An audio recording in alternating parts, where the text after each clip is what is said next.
The Borg are the ultimate user. They're unlike any threat your Federation has ever faced.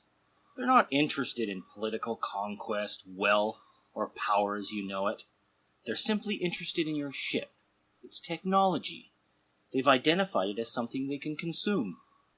We are the Borg. Lower your shields and surrender your ship. Your species will adapt to service us. Resistance is futile. Or at least that's what we're trying to find out here. This new upcoming release for WizKid's Star Trek Attack Wing is the Borg Cube with Sphere Port. Now, it's retailing for $100 US, and we're here to see if it's going to be worth every penny. Well, there's certainly more in Cube 384 than there was in Cube 112, or 112 as the case might be. That's for sure. The easy comparison, you also get a sphere. So it's like Ooh. 2 for the price of 1. Two Borg in one. Literally. The sphere model actually can dock inside your larger Borg cube. We kind of got an image of this cube with ports spoiled over about a year or so ago. Yeah. And it's been something that's just been, whetting our appetites ever since. Yeah, we knew it was coming. The question was, when? Yes. It's kind of interesting because 2 to 4 months, I can't remember exactly when, before this was leaked, somebody had actually done a fan modification of their oversized Borg cube using like kind of a plumbing piece. They cut out a hole and they put that on there and they sort of doctored it up around. And that might have actually been a misdirection. It might have actually been sort of like a pre-leak of the official because they look very similar. Mm. Well, so our plan for today is review the cards and the scenario. Yes, WizKids put out a guide to the scenario. So we'll walk through all of that, and then we'll talk and say, hey, is it worth the money? Mm-hmm. Who knows? Is resistance truly futile? Well, that is a question between you, your wallet, and the person who controls your wallet. And Ohm. Yes, Ohm and his resistors. Okay, Cube 384, 601010 for the new low cost of 52 points by now. Wow. Yes. Double Borg slots, tech, weapon, crew. Yeah, I didn't misspeak. That's 6 upgrade slots. Not really gonna help you in constructed where you only get 8 points, but in fun scenario play or something? Casual and open, yeah. Yeah. Pretty easy to make a 120 point ship right out of this. Mm-hmm. Yeah, in the very least, having one of each slot makes it wide open for suggested format play. Oh, and that's essential and very grateful for that. And open play, you got a lot more room to goof around, have some fun. If you happen to have the Resistance is Futile cube prize, then you've got the Queen from there that adds the Borg Tech slot, so you can have 3 Borg Tech on that puppy. Always nice. Right. Yeah, so ship has target lock, scan, regenerate, kind of the typical Borg action bar, which is a reasonable action bar. So, Nick, why don't you tell us a little bit about the named ability? Your shields cannot be affected by upgrades from an opponent's fleet. Now, that's pretty good named ability, but it's not what we saw in the preview, because the preview had something to do with making an attack when you launched. So this is something different, and that card in the preview seems to not exist. So wonder what happened to it. Exactly. So is this a little bit of a crossing of wires? Yeah. Well, we'll see. Mm-hmm. Alright, so then we get Sphere 936. And this is an interesting one. This is essentially your docking sphere. And that's all it's really going to be. 6077, just like all the other named spheres, or the other named sphere. If this ship is a support ship, you may equip 1 upgrade of your choice at -2 SP, and you may use a 1, 2, or 3 straight maneuver template to place it in the play area when it becomes active. we're not sure how normal ships get deployed when they become active from docking. More options are better. Mm-hmm. Future Dave here. Actually, we do know. It's just a 1 straight normally. The sphere gets 2 Borg slots and then tech, weapon, crew. So, again, it's nice to have at least one of every slot. Yes. And from the looks of it, the generic just loses a Borg slot. So, nice to have generic with one of everything. That's right. So, yeah, I mean, this isn't a sphere that you're going to run as a normal sphere. You're going to take the other sphere. What is it? 4270? Yeah, you're going to take sphere 4270 if you're running a named sphere. Or you're just going to run a generic. So. Yeah, the perk of taking this one is you get a little bit of a discount, so I imagine that'll help when you're playing suggested format, because it does count as a separate ship. So being at 40 points, you're limited to 50, that only gives you 10 more points of upgrades, but essentially that makes it 12, because you get to save that 2 SP on one of your upgrades. Well, but if this is docked, it's 15 points cheaper. Exactly, you can get even more on there. So that's 27 points of upgrades. Yeah, which is a really big thing.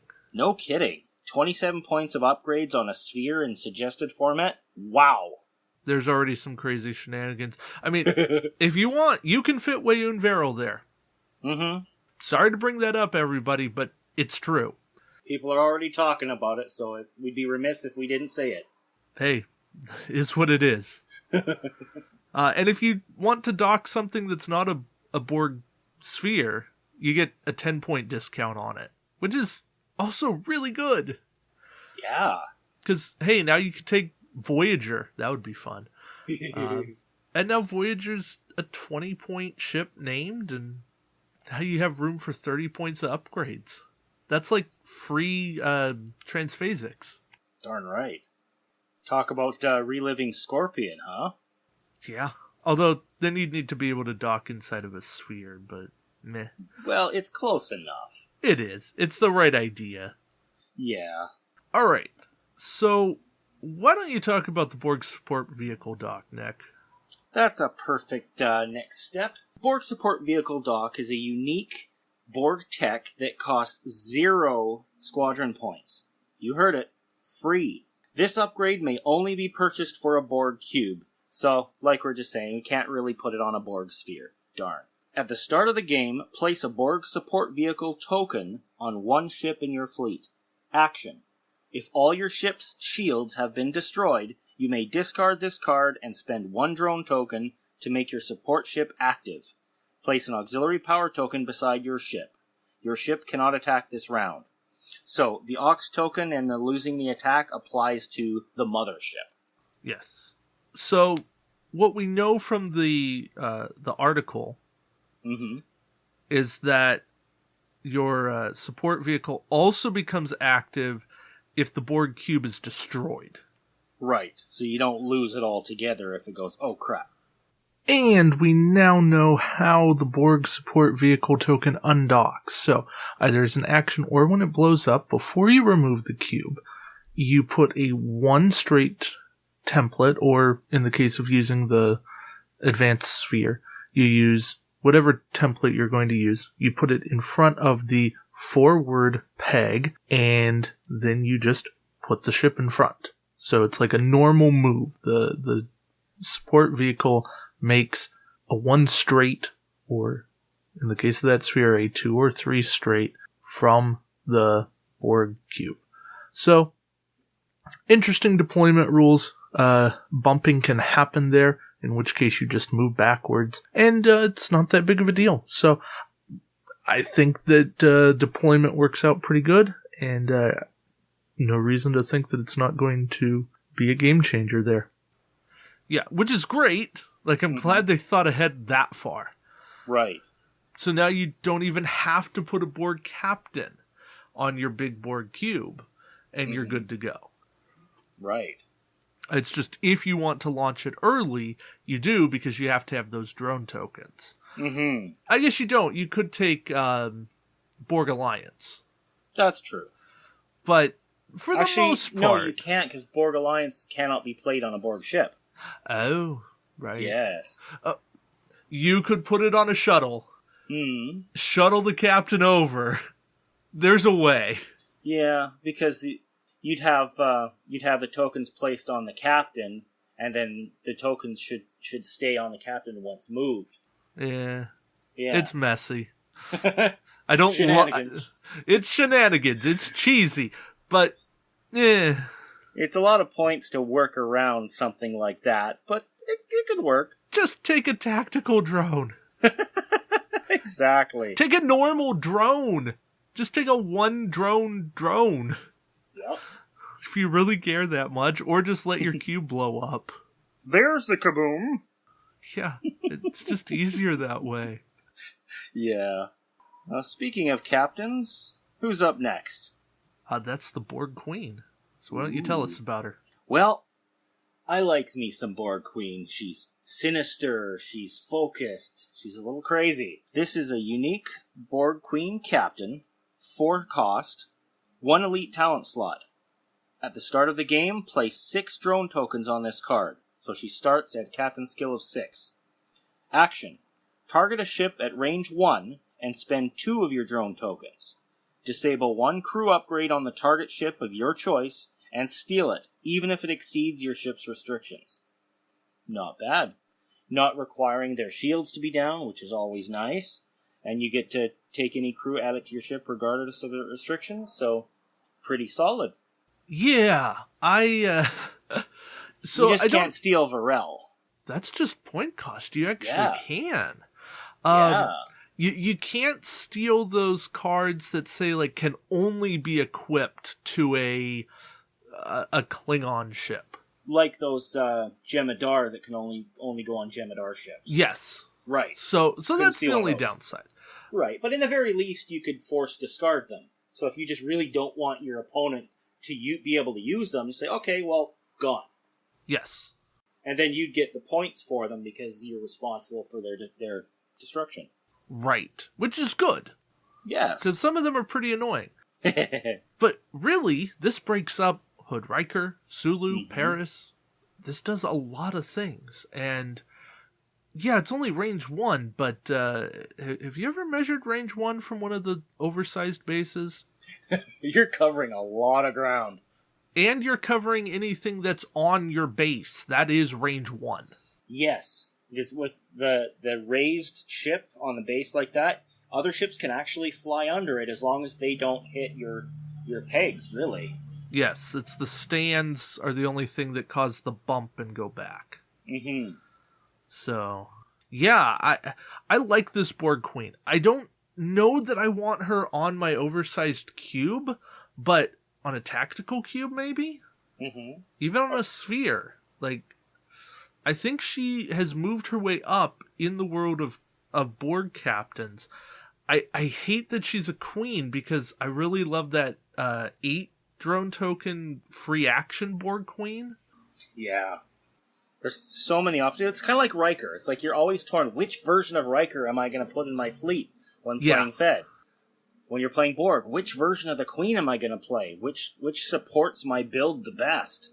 Yeah, but I really like that Borg seem to be getting that true feel of stealing other stuff. Mm-hmm. Croesus, Second of 5, now this Borg Queen. It's all about going out there assimilating. Even Borg assimilation tubules, they're just a little too expensive and action heavy. Yes, this is an action. It costs you some drone tokens and a disable to re-enable. It doesn't cost you a slot. Right, there's no slots. And, at some point it's almost, what else are you going to use those drone tokens for? Mm-hmm. The one thing I'm a little bummed about is it didn't come with another version of Locutus, because everybody, as far as I know, was disappointed in the earlier version. So it would have been nice to sort of pair up this, First Contact Queen with the First Contact Locutus. Even if it was just that flash from that one scene. Yeah. That would have been great. And then you could sort of justify it by saying, okay, well, Locutus on the cube, and then the Queen on the sphere, right? I would have bought that. Yeah. All right, well, we get another tactical drone. Mm-hmm. It's sad that they're all tactical drones. But it's non-unique. It's non-unique. I mean, even if it was unique, it would just be unique unto itself. Mm. And it's not like anyone's going to have two of these anyways. I wouldn't be surprised if someone somewhere in the world would buy more than one. Except there's a tournament rule. You can only have one oversized ship in your fleet. Mm-hmm. At least at the low point limits. I imagine if we ever get into like a 300-point game format, that they would up that to 2 oversized ships. But anyways, This tactical drone. He is a 3-cost, no talent, and you get 4 drone tokens to start. Action. Spend 2 of your drone tokens to target a ship at range 1 to 2. Discard 1 evade, 1 scan, or 1 battle station token from beside that ship, and place a scan token beside your ship. Not bad. Not bad. If you don't mind lowering your captain skill, you can, get a 1-up. Yeah, it's just, it's a little too expensive. It's... Be better at 1. Yeah, it would be a lot better at 1 drone token. Right. But maybe, here's what I would have liked. Mm-hmm. Because I don't know that you want to be able to do that 4 times in the game. Start them at a skill 3, make them cost 2 points, and then make the action 1 drone token. Mm-hmm. Or even give him 5 drone tokens to start. Yeah. But, yeah, because here it's just like, you're going to do this once or twice, but if you do it twice, you're at skill 0, and that's rough. Yeah, and what are the odds of you wanting to put something like a maturation chamber or the 7 of 9 to get tokens back, just to field this ability? You're not. Yeah. I mean, Magnus Hansen maybe so you can use the support vehicle. Mm-hmm. That's possible. Yeah. But, I don't know. I don't like that. The effect is really cool. But, again, now this is an action that's dependent upon somebody moving before you. Right. Because if they haven't gone yet, then you're not going to be able to use it. And if the tactical drone starting at 4 tokens, you're already moving pretty early. So there's not going to be many, if any, ships that have already done their action for the round. Yeah. So that alone makes it almost worthless. I could see it at skill 4, not at skill 2, though. Realistically, this ability needs to be on a captain skill that starts at least at 6. Right. Because there are a lot of people flying captain skill 5s, because of some of the neat abilities and some for their secondary captains, both with Romulan and others, right? Yeah, Dominion have some interesting 5s. Mm-hmm. Zindi even. Or even 6s at lower initiative. Right, Romulans have some good 6s. Klingons have good 6. Captains. Well, they're higher initiative. They move first. Right. Yeah, so if they're moving first, there you go. Right, that's the whole purpose. Mm-hmm. So what you need that would work. Yeah, you need those first 4. You need Fed, Klingon, Romulan, Dominion to move first. So yeah, this guy needed to be skill 6. Yeah, that would make it viable the way it is written if it had a skill of 6 to start. Okay, well there we go. Yep. That's our problem with tactical drone, too low skill. There you go. Next up, I am the Borg. I need a new co-host. Unique talent, 3 cost, action.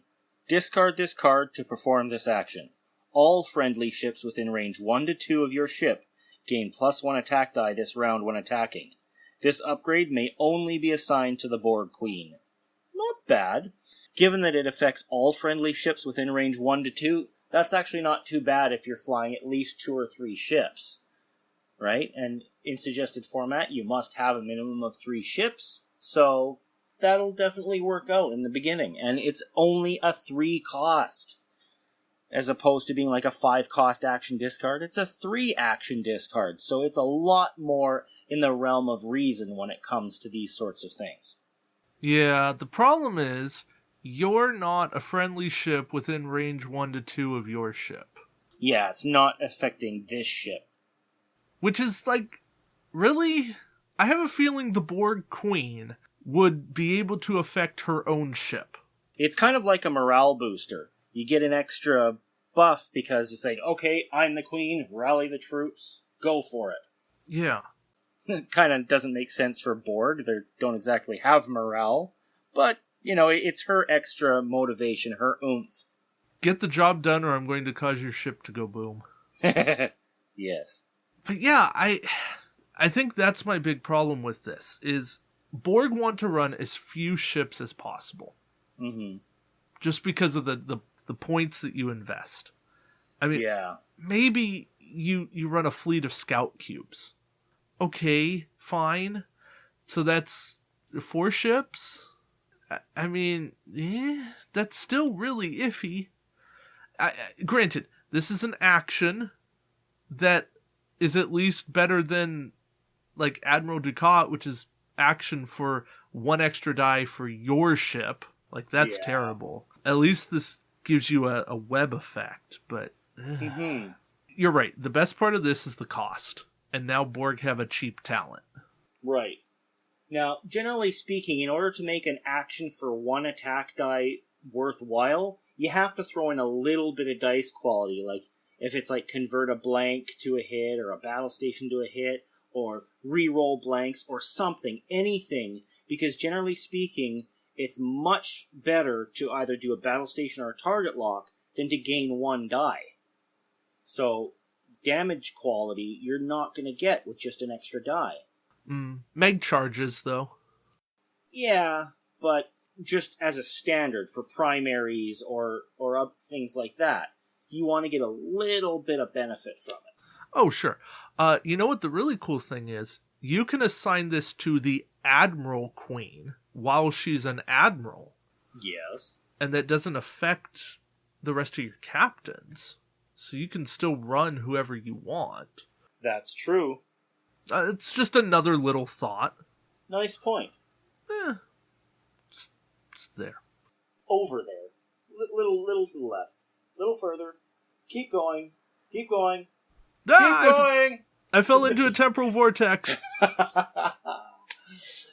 Alright, so the last actual card, upgrade card, in this pack is a 5-point unique tech, and that is Temporal Vortex. When defending, during the compare results step, you may discard this card and spend 3 of your drone tokens to force the attacking ship to redo its attack. All of the dice, attack and defense, are rolled again. All cards and tokens that were used in the original attack remain used and cannot be used in the second attack. This upgrade may only be purchased for a Borg ship. Nasty. Very nasty. Yeah, normally you would expect all things to be reset, but the fact that it's consumed cards and tokens used in the original attack, that's something you gotta really worry about. So, if you're the attacker going against the Borg Cube, you gotta know that the Temporal Vortex is there, so you gotta pay attention. When you see that, you gotta be very conservative or be smart about what you're using when going after them. So my big question is, how does this handle secondary weapons? Mm-hmm. Are they used and then ineligible to be used, or are they the thing that were used to make the attack? Thus, they're carrying through because it just says re-roll the dice. Mm-hmm. So does it go back to the essentially past the select target, but into the essentially pick your weapon step? Or has that already been chosen and now we're just into roll attack dice? Right, because like if you discard a transphasic torpedoes or disable a quantum torpedoes or something like that, is the target lock you spent to use it required again? Is the disable or the discard of the card nullifying that? Probably not, because it does say redo its attack. So it's like you do the same attack again. So it's probably talking about if you spent battle station or evades or anything like that in the first place. Right. then you have to redo that. And when it talks about cards that were used in the original attack, it might mean stuff like Mr. Spock. You tapped your scan token in order to, convert your battle stations, and then you can't use that again for that same attack. That's a question. You Right. use scan to make them roll one less defense die. Is that used? Generally not, because if you get multiple attacks, you can use the scan again, because it's the presence of the scan. Okay, yeah. It's I'll not play like that. you're triggering an ability. Yeah, Montgomery Scott would be used. Mm-hmm. The other Pavel Chekhov for re-rolls. Right, the rerolls. A Denatra aura would be used. Would it? No, actually it wouldn't, because it's not a this round. But the Valdor's +1 would be used, because that's a this round. Any ability that just adds one attack die to your pool would be consumed. So you've already used that. Yeah. Yeah. So you have to be really careful in how you approach spending tokens and using effects, because you either use them and make them expend Temporal Vortex, or maybe you don't use them and then they decide not to Temporal Vortex. Right. And then you're left with a bunch of stuff that doesn't actually help you. Indeed. So, yeah, I think the downside here is that it's 3 drone tokens, and it can only go on a Borg ship. Yes. That's a lot of cost. It is reactive, so it doesn't cost you an action or anything to set it up ahead of time. Which is awesome. Right, so it's not like the counterattack and similar things where you have to sort of hope and pray that it's going to come through later. Right? Oh, that actually raises an interesting question. What if you used the elite attack die? Well, based on the rules of the elite attack die, you may only roll it once per round. So once you've rolled it, but this one here says re-roll your dice. Yeah. So the dice has already been applied to it. So that actually rolls me back to saying that if you've added dice from Scotty or some other means, you get the same thing. Because the dice are there, they're rolled again. So it's probably just modifications. So once the dice are on the table, you get to use those dice again. Just for the sake of argument, let's say the Wazindi Weapon Zero was a Borg ship, and you took the Ox token to roll the defense dice. In a case like that, you wouldn't have to take the Ox again. That's what my thinking would be. Just for the sake of example. Interesting. So it definitely makes this an ambiguous card. Yeah, that raises a lot of questions. So some clarification would be nice. Yeah, I think we need to start a big thread to Worf and be like, hey, here's all the questions we have about Temporal Vortex. Yeah. And then they're probably just going to say, here's how the card actually reads. Right. Rather than answering any of them. Alright, but regardless, I think it's an interesting card. No matter how they rule it or change it, I think a card like that's essentially a reboot has a ton of potential. That's for so. Alright, so shortly after that was previewed, WizKids on their page wrote an article detailing the scenario. And it's kind of a spin off of First Contact. It's really intriguing to me. I like the way it's set up. Each player gets 120 points, except the Borg player. So this is a 1 to 5 player scenario. So actually nobody plays the Borg. Sorry. This is how it works. Nobody plays Borg. Each player gets 120 points. And then players set up around the perimeter of the play area within range 1 of any edge. The cube is placed directly in the center of the play area. And it starts with 30 shields and 30 hull for each player. And you have a tracker to mark that. And you shuffle this battle objective deck and a Borg attack deck. So we don't really know what those are, but they'll come into play. Right. What happens for attacking is that the cube doesn't move, it doesn't take actions, and it's Captain Skill 5. It gets to make a number of attacks equal to the number of players. It attacks using the Borg attack card in play. It attacks whatever ships are closest to it. It cannot target the same ship more than once. The attacks can be canceled, but it only stops the one ship that it's attacking. And if you cancel its attack, you take 2 normal damage. Yeah, the ship that does the canceling takes 2 normal damage. So Yeah. whether that's shields being destroyed or 2 face-down cards. Either way, kind of nasty. Mm-hmm. You can't bypass the cube shields, because that would just be cheese. So don't even bother with projected stasis field. No game effect can affect Cube 384 on their Yeah. shields. Yeah, same with phased polar on beam, although that would be cool. The cube doesn't take normal damage cards, instead you just move things on the tracker. And then it repairs 1 damage per player to either its shields or hull at the beginning of each turn. So it's interesting who chooses whether it repairs hull or shields. Because depending on the situation, it might be advantageous to regenerate shields back. Or would it matter? I don't think it would matter because it doesn't take damage Right. cards. Yeah, well, it has no upgrades either, so it's not like there's anything you could steal or disable or anything. So yeah, it's probably just straight health. It's just health. Mm-hmm. So if you really wanted, you could say it takes 60 hull per player. There's just not enough tracking. Yeah.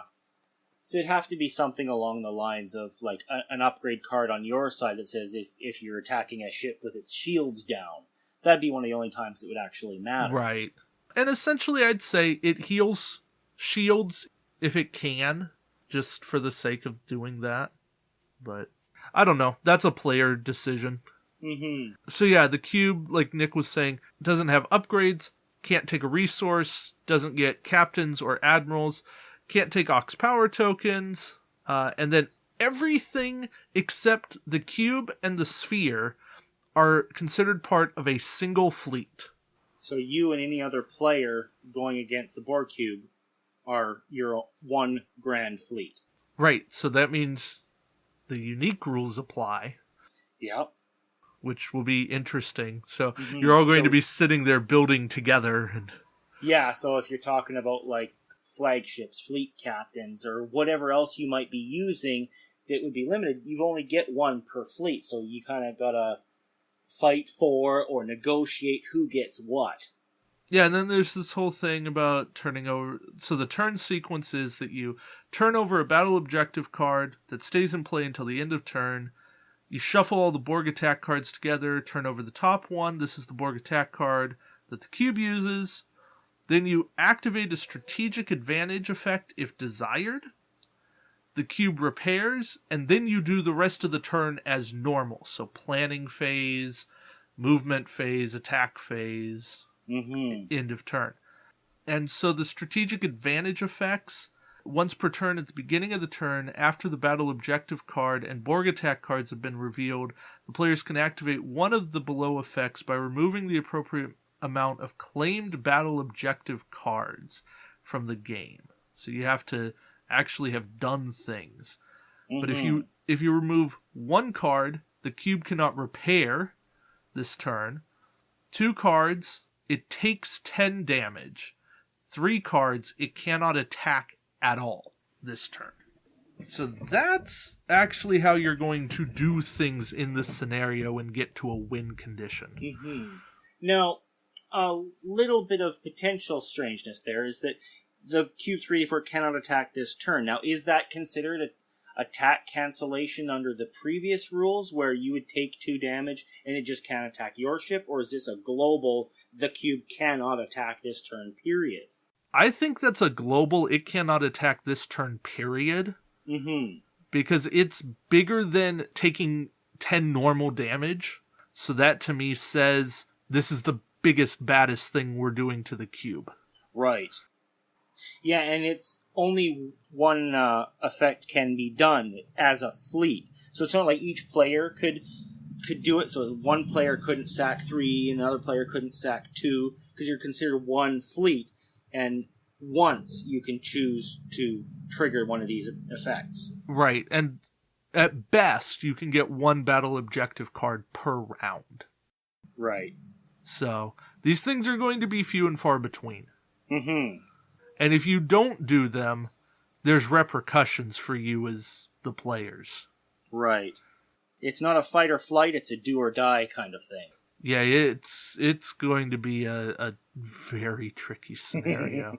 And if that wasn't bad enough, when all of the cube shields are destroyed, Sphere 936 is deployed. Dun dun dun! It's a normal ship with the following additional rules. It has a captain skill of 5. It can only be attacked once per turn. Whoa. Yeah. You gotta decide who's going to attack it. Yeah, sometimes that might be, well, you've got the only shot, you do it. Other times it might be, okay, look, I can get it target locked, and I can take battle stations, and I've been rolling hot dice today.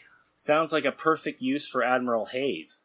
Yeah, in fact, I'm going to say that if you're not using Admiral Hayes in your combined fleet, you're probably doing this scenario wrong. Especially for going thematic. Oh yeah, he's thematic, and how cool would it be to say the Admiral ship has been destroyed? Here comes the Enterprise!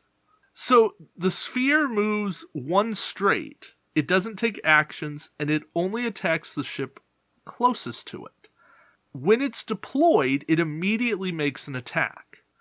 And remember, the cube is in the center of the board. This is a 3x3 map, is what we're assuming here. So center of the board gives you about, 12-inch diameter, 6-inch radius. Cube gets deployed with a 1 straight. You're looking at about 10 inches. So you've got about 8 turns or so. Kill the sphere. Probably less. Based on everything. So if you don't kill it by then, players lose the game because it travels through a temporal vortex and changes the course of history. Yeah, no Phoenix, no first contact with the Vulcans, and adapt to service them. Yeah. Although, why you can't follow it back, I don't quite understand. Although, for you creative folks that like to expand and make your own scenarios, you can always make that a second layer, like 1 ship per player can go back, and then do some sort of like a little away team side mission or something, or get creative. Yeah. So here's where it gets truly interesting. If you destroy the sphere before it leaves play, you get a morale boost. So all your ship's primary weapons are increased by 1 for the rest of the game. Nice. However, the Borg are now more determined. Oh. And they repair 2 per player instead of 1. Oh. Yeah. Yeah, so if you've got Haze, you got +2 attack dice within all friendly ships within range 1. So that gives you +3 attack dice, which they get the extra regeneration, so you're going to make every extra die count. Oh, yeah. This to me seems like a Federation, maybe Vulcan, bring in the Scimitar, bring in the Klingons with Gowron, bring in, Drex anything with and good Garen. turn maneuverability, anything with come-abouts, because you're going to be zipping back and forth doing strafing runs and passes on this thing. Bring in Bajorans with Bajoran Militia, and the Rotosha. Bring in Interceptor 8, like as it's built as a booster, and bring it in as a suicide ship, and just let the Borg shoot it on round 1 or whatever of combat. But seriously, do that because you need like a 40-point ship to just go boom. Yeah. But then you're going to want things like Shelby and Unimatrix shielding and these super durable ships, and you'll probably want bioships in there too. Like, there's so many different ways you can do this, and I want to see people film this and record their experiences with this scenario. Yeah. Like, and persistence is another great elite talent that you're going to want with this puppy. Oh, yeah. That's a great call there. Mm-hmm. And for people that have forgot what that talent does, it's a 5-point unique from the Thunderchild expansion. When you attack with your primary weapon during the roll attack dice step, if you roll hit or crit on all of your dice, you may discard this to roll +2, +4 against Borg. Oh, yeah. And add hits and crits from that to your total. So you got to get a little bit lucky, but stick it on a low attack die ship. Mm-hmm. Stick it on something like the NX Enterprise or the Equinox, something like that, and just keep rolling. Mm-hmm. It might also be nice when you're trying to take out the sphere when you've only got one ship for your whole fleet that can attack, so you want to get the most out of it. Oh, yeah. There you go. And keep in mind, this one is during the roll attack dice step, so it's before the modify. So that's why it says any blank or battle station results are not added to the first dice, so you can't modify those. Right. Which is super important. Mm-hmm. So you need a natural roll. But that's cool. Like, it adds that element of luck, but it's also, hey, look, if it happens, it happens. We're good. Absolutely. You want to go down that road further, Focus Particle Beam will do it. Yeah. That's the, hey, I rolled 3 out of 3. Yeah, let's roll again. Hey, look, it's another one. Look, it's another one. So if you find yourself exceedingly lucky with dice rolls, it could be worth your time to do so. Very much. Mm-hmm. But yeah, I think you're right. I think you want arcs. You want good maneuverability. You want to be able to bring things in waves, and this is going to be something that people need to get together with their friends and just have a blast with it. Yeah. And like coordinate the builds ahead of time. Come in with that build. Remember, no one is playing the Borg. Right. You're just going to have to decide, hey, who's rolling for the Borg. Figure out who's got the cold hand that day. And if somebody starts warming up because they're rolling Borg, switch. Yep. And hey, if you've got one of your players that owns the original oversized cube, you might be fun to play the Wolf 359 scenario, and then on the next session you get together, play the First Contact scenario, so you get a little bit of storyline progression going on. Could be a lot of fun. That could be a lot of fun. Oh, yeah. Okay, so I'm throwing down that challenge. Film your experience with this scenario. Put it up on YouTube. Let us know. Who knows? There might be some prizes. I'm not promising anything. I'm just saying. You never know. Okay, so Nick. Yes, David. This is probably a question even more directed to you. Mm-hmm. Since it's more expensive to you. Are you buying this? Well, this is something that I definitely want, both as a collector and a player. And yes, it costs a fair bit, but given that I have some means to earn a little bit extra on the side, both through 3D printing and other trades and deals, I'm most likely going to get it through store credit and trades. So I think it's pretty much guaranteed that I will get this ship.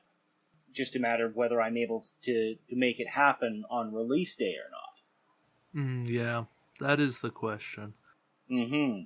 So before you go further, I'm going to come back here. I didn't buy the first cube. I ended up getting it for Christmas. Nice bonus. I did Not as well. a very nice bonus. Mm-hmm. And with the release schedule being way slow, I've had some money stored up. Exactly. Now, I also have a wedding to go to like a week after this comes out. Right. So I'm probably not getting it release day. I'm probably going to wait until after I get back from the wedding and that whole trip and evaluate where the money lies at that point. Yeah. Just because I think it's important to be fiscally responsible. I think I'm with you here. This is high on the want list. And I think coming in, before we knew what specifically was out there, it was kind of a, we'll see. Right. But now that it's here, I really want it. Now that it's 52 points.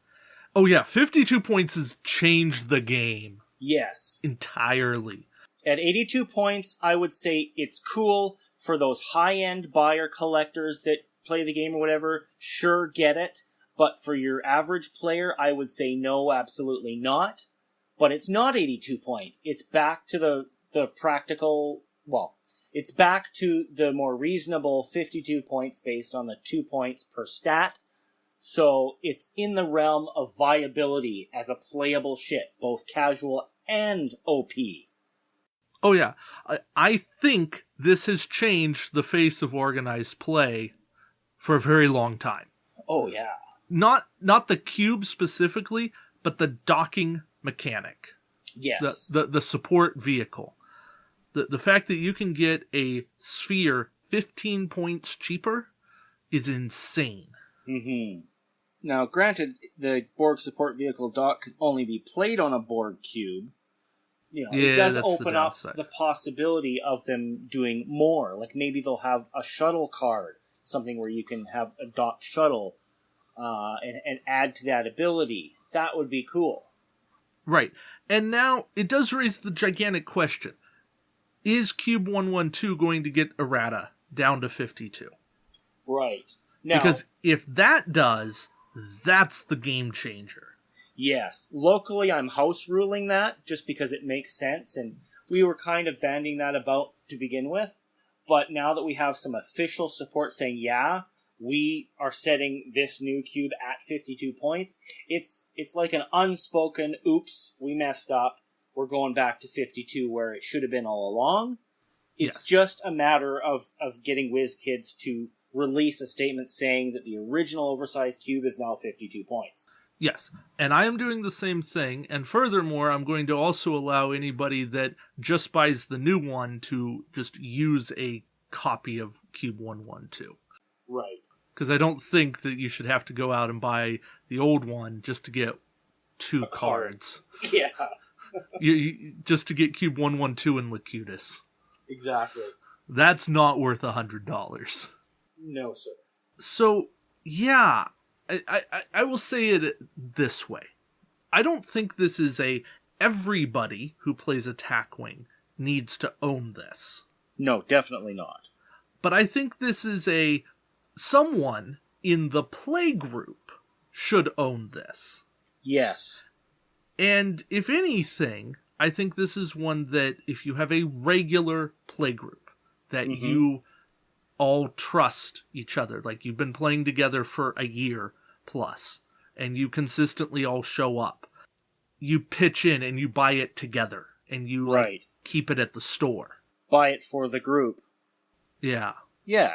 And if you've got a tight-knit group of friend players like that, that's phenomenal, and it really reduces the outlay of cash. Because let's say there's 6 of you, right? So $20 a piece, $18 a piece, or whatever, should cover that plus tax. Let's say $20. So you've got it covered, and $20 is, a little bit more than a regular ship. So that's really nothing, especially when you're not buying three ships every week or every month plus an OP. You've got that extra, room for cash. Mm-hmm. So, yeah, I really like what's here, though. Absolutely. I think this is going to do a ton. I'm excited to see a Borg Cube out on the play field on a semi-consistent basis. It's going to be really messy for filming at Gateplay, the videos I put up on the shipyard, because it's going to be like, there's a Borg Cube in the way. You can't even see half the battlefield. Whoa. Come on. I'll be like, yeah, I know, I'm sorry. We're going to blow it up pretty quick. Just stick with it. You'd almost have to take still shots from profiles, to sort of show some of the ships underneath the cube or very close to the base, and just sort of, stick them on in the video. Yeah, I don't have that kind of time.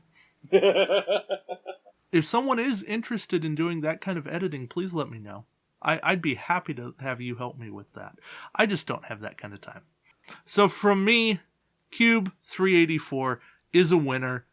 I think you should get it, but it also comes with that big asterisk caveat of, yes, I know it's $100, but this is a winner for fun and for competitive play, and it's rare that you get something that does both. Yes, this pack comes with value. It's not just a token thing, I really want to get a Borg Cube model and maybe be able to play it once in a while. This is one that has 2 great models, lots of content as far as, the captain, the upgrades, the ship cards, tokens. You get the battle deck for the attacks. You get the objective cards. You get the tracking of the shields and the hull. You get 2 sets of target locks with this one. You get all the shield tokens. You get everything you need to make it function, and it's actually worthwhile. This is something that you could and would use. So it's not just a would be nice. It's like, this is cool. I will use this. So your money's going to a good place if you buy this. Right, and what more could you want than to get value for money? Absolutely. It's like they say that time is the one thing that you can never get back. Time is what you spend and effort to earn money, and then you spend money to get something so that your relaxation time, your R&R time, is brought back to you in joy and fun. So when you're spending money on something, you're kind of getting something back from it. Something that can be applied to that value for your time. Because who wants to waste time? Right? No one. Unless it's fun wasting time. But that's a different perspective. That is. That's all personal choice. So. Anyway, I'm rambling. Which means it's probably a good time to call it here. All right. Well, thank you for tuning in to our overview of the Big Borg Cube. Yes, thanks everyone. And hopefully it's been enlightening. Next week we'll be back with, some form of enlightening discussion of Star Trek Attack Wing. All right. Thanks, folks. All right. Take care, everybody. Bye-bye. Warp Core Breach is produced by Nick Norris and David Montgomery, with additional content from our contributors. Our computer is voiced by Corinne Donnelly. Warp Core Breach is not endorsed, sponsored, or affiliated with CBS Studios Incorporated or the Star Trek franchise. All Star Trek trademarks and logos are owned by CBS Studios Incorporated. All sound files are used under Creative Commons 3.0 by attribution. For specifics, please visit our Facebook page by searching Warp Core Breach Podcast. If you want to contribute to the show, let us know on the Facebook page, or you can email us at warpcorebreachpodcast@gmail.com.